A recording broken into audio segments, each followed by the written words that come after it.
لاہور میں مناظرہ طے ہوا، ادھر مناظر دیوبندی ہے، ادھر مناظر مرزائی ہے۔ اتفاق سے موقع پر کسی عذر کی وجہ سے مناظر نہ پہنچ سکا، علامہ خالد محمود کو جلدی میں بلا لیا گیا۔ علامہ خالد محمود صاحب نے 2 کتابیں لی اور مناظرہ گاہ میں پہنچ کے بات سننے والی ہے۔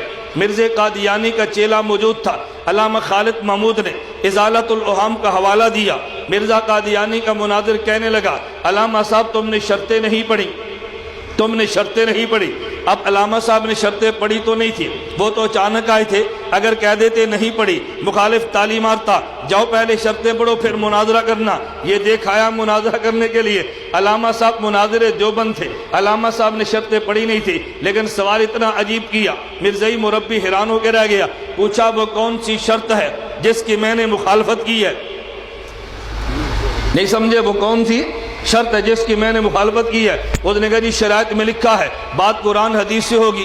آپ نے ازالۃ الاوہام کو پیش کیا ہے جو مرزا قادیانی کی کتاب ہے۔ علامہ صاحب فرمانے لگے میں نے شرط کی مخالفت تو نہیں کی، اگر مرزا نبی ہے ازالۃ الاوہام حدیث ہے، اگر یہ حدیث نہیں تو وہ نبی کیسا؟ اگر مرزا قادیانی نبی ہے تو ازالۃ الاوہام حدیث ہے، اور اگر یہ حدیث نہیں وہ نبی کیسا؟ وہ پھنس گیا، لیکن تھا تو مناظر باطل بھی وہ مناظر ہوتا ہے۔ اس نے 15 بدر کے عجیب حملہ کیا جس سے نکلنا دیوبند والوں کا کام ہے، عام بندے کے شاید بس میں نہ۔ اس نے کہا جی پیچھے دیکھو کیا لکھا ہے، ہمیں کافر کہتے ہو، پہلے انہیں مشرک ہو پھر ہمیں کافر کہنا۔ علامہ صاحب نے دیکھا کہ کیا لکھا ہے، مسجد بریلویوں کی تھی جہاں مناظرہ تھا، اس نے کہا یا اللہ یا محمد لکھا ہے، یہ شرک نہیں ہے، ہمیں کافر کہتے ہو۔ اب علامہ صاحب کا جواب دیکھنا، علامہ صاحب نے مرزائیت کے خلاف کام کرنا ہے، ان کو ٹوٹنے بھی نہیں دینا، موقف کو بھی اپنی جگہ پہ رکھنا ہے۔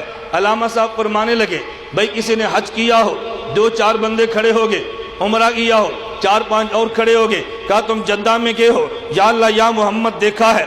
کہا جی نہیں دیکھا۔ مکہ مکرمہ میں گئے ہو، یا اللہ یا محمد دیکھا ہے؟ کہا جی نہیں دیکھا۔ مدینہ منورہ میں گئے ہو، یا اللہ یا محمد دیکھا ہے؟ کہا جی نہیں دیکھا۔ علامہ صاحب نے کہا مسئلہ صاف ہو گیا، ایک یا عربی والا ہے ایک یا پنجابی والا ہے، اگر یہ یا عربی والا ہوتا تو مکہ میں لکھا ہوتا، اگر یا عربی والا ہوتا مدینہ منورہ میں لکھا ہوتا، اگر یا عربی والا ہوتا تو جدہ میں لکھا ہوتا۔ یا عربی والا نہیں ہے، یہ یا پنجابی والا ہے، انہوں نے لکھا ہے یا اللہ نو مننے یا محمد نو مننے، تیرے پیو مرزے نو نہیں مندے۔